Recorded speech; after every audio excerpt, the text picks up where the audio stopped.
Hey guys, welcome back to my channel. My name is Jessica Ward King, also known as the StigmaCrusher, and here on this channel we'll deal with issues of mental health and mental illness from my twin perspectives as a person with lived experience of bipolar 2 disorder, as well as a person with a PhD in experimental psychology. Sound like your jam? You are more than welcome here. Please go ahead and hit that subscribe button, and if you would like to be notified each and every week when I post, hit that notifications bell as well. Remember to like and share widely. We would love to add more people to our community. And with that, let's start stigma crushing for this week. So today we are going to talk about an alternative therapy for medical therapy for depression, and specifically treatment-resistant depression, called rTMS, or repetitive transcranial magnetic stimulation. It does just what it says on the tin. It goes through the skull, so that's the transcranial part. It's a magnetic coil that is placed just on a certain part of the head, where that magnet goes ahead and affects the brain through the skull, through the skin, through the hair, all that stuff. It affects the cells in the brain of this particular part of the brain. And it's active particularly in the dorsolateral prefrontal cortex, which means dorsal on the top, lateral on the side, and of the prefrontal cortex, which is the big part in the front that makes us different from animals. We have a really big developed prefrontal cortex that allows us to do complex decision making, in addition to a lot of language functions, in addition to a lot of memory stuff, and being able to direct our attention appropriately. So the prefrontal cortex is what makes the human brain a human brain and not an animal brain. And there are certain pathways in there that seem to have less activation in people with major depressive disorder, and particularly with more chronic resistant depressive episodes. And so what we do is you would put someone into the MRI scanner, for example, or some other kind of brain scanner, and see, comparing a person with depression to a person that does not have depression, and you see less activation in these particular parts of the brain. And this transcranial magnetic stimulation is intended to stimulate those parts of the brain so that they actually start being active in a way that we wouldn't see typically if we are expecting you to be depressed. Now that's what we think we're doing. We think that lower activation is one of the things that makes depression happen. It could be that that's not exactly what's going on. It could be that those parts of the brain become less responsive because of other factors causing the depression. But that's what we think we're doing with this transcranial magnetic coil. And that's, that's how we think it works. It does seem to work, is the thing. So regardless of the theory behind it, it does seem to have some effects to some folks. Now, it's more used in chronic treatment-resistant depression, so folks that have tried medications, because medications are, let's face it, they're easier to take, they're easier to prescribe. You just kind of take one or two or whatever, however many of the pills a day, and if that works for your depression, great, you're golden. If it doesn't work and you try another kind of antidepressant and that still doesn't work, then you might be a candidate for transcranial magnetic stimulation. The side effects that are common with this, there are always side effects to every treatment. If it's doing something to the body or the brain, then it's going to be doing things you probably don't want it to be doing. It can cause a headache. I know in me, it always triggered migraines. It feels actually like when the coil is on your head, it feels like a really strong TENS unit. Have you ever, been to physiotherapy or used a TENS unit for pain in your muscles or something like that? It kind of feels like that, kind of like there's like a somewhat irritating knocking, or like a woodpecker pecking your head. At least that's what it's felt like to me. So it always caused headache for me. There can be some scalp discomfort. Folks are often told to take ibuprofen or Tylenol before they come to a session. The machine's really super loud, so you've got to wear earplugs so that you don't damage your hearing. In earlier trials, they didn't do that or didn't know about that, and some damage to hearing was found. But if you wear earplugs, it shouldn't be a problem. Your facial muscles might twitch during the treatment. They shouldn't really do so afterwards, so that's kind of a limited side effect. And some lightheadedness and maybe dizziness is often experienced by folks, partly because they're from a lying down situation where usually you're lying down like on a dentist's chair kind of apparatus, and getting up too quickly can cause a lightheadedness. But some people report report that there's lightheadedness that kind of goes onwards a little bit after the treatment is over. Really rarely, like really rarely, seizures can be triggered. And for folks that have bipolar depression, it has been noted very rarely that switching into mania has occurred. Some contraindications to having this treatment, as I'm sure you may be aware, if it's a very strong magnetic coil that we are applying to your body, if you have any metal fragments in you. Now, if you have metal fragments in your foot, you might be okay. But if you have any metal fragments that are, kind of closer to your head and skull, it's probably not the treatment for you. If you have any other kinds of metals, so like stents in the heart, if you have a deep brain stimulator like I now do, I no longer qualify for transcranial magnetic stimulation. So really, we're concerned about the really strong magnet and any magnetic particles that you may have in your body. Other considerations are that this is a super time intensive treatment. So the recommendations anywhere from 4 to 5 times a week for 4 to 6 weeks. That you're going into the clinic, you're having this treatment that lasts roughly 40 minutes to an hour in general, and you're having to do this every single day for a month to a month and a half.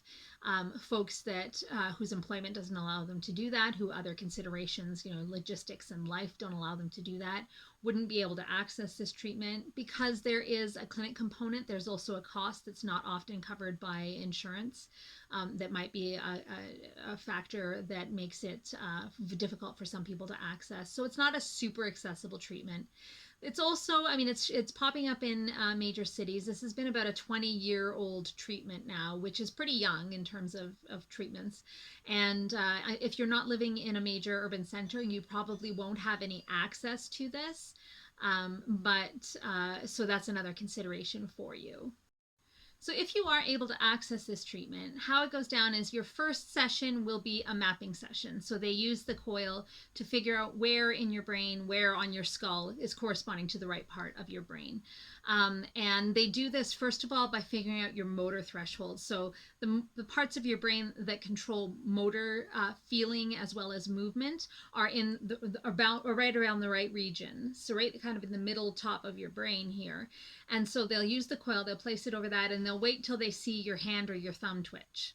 And then they know that they are using enough stimulation that it actually affects the brain and makes something happen. It may seem like an inexact science, but it's not really. It's really just figuring out how strong does the stimulation from the coil have to be to actually make some kind of effect in your brain. From there, they map out where's the appropriate part of your skull to put that coil so that it affects the right part of your brain. As I mentioned, each session is around 40 to 60 minutes of stimulation.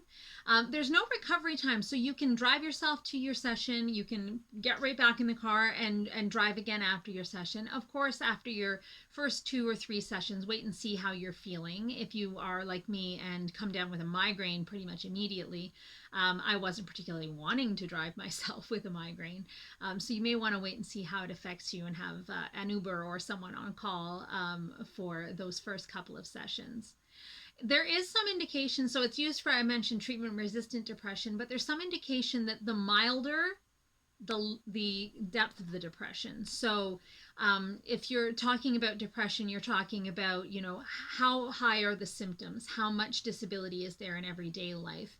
Are there suicidal ideations? Those kinds of things. And kind of the deeper you get into the mood state and the cognitive effects of depression, the less likely rTMS is to work for you. It does seem to work on milder treatment-resistant depressions.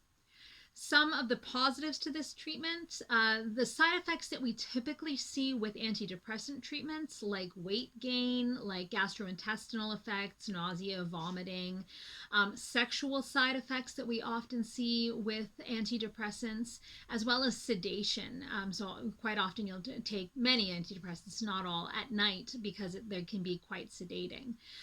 Those effects don't happen with rTMS at all. And as far as we know, there are no long-term adverse effects, so no, long-term effects on the liver or kidneys like there can be with medications. Now, I mentioned it's only about a 20-year-old treatment, and so anything longer than 20 years we probably don't know about. So there is that to factor in, but it's not seen to be a particularly risky procedure in terms of the side effects that are noted or the knock-on effects for remainder of life. The other interesting thing about this treatment is that it's not only an appropriate treatment for depression. There are different parts of the brain that can be targeted with this magnetic coil. The magnetic coil can be put anywhere, and there are different parts of the brain that affect other psychiatric disorders. So auditory and verbal hallucinations, where what we think is going on is that the brain is producing thoughts and verbalizations that we are misattributing, that we think are outside of ourselves talking to us, but in fact they're really just the self-talk of the mind and the brain. That there are certain areas of the brain that we can target that actually rTMS can reduce those auditory verbal hallucinations.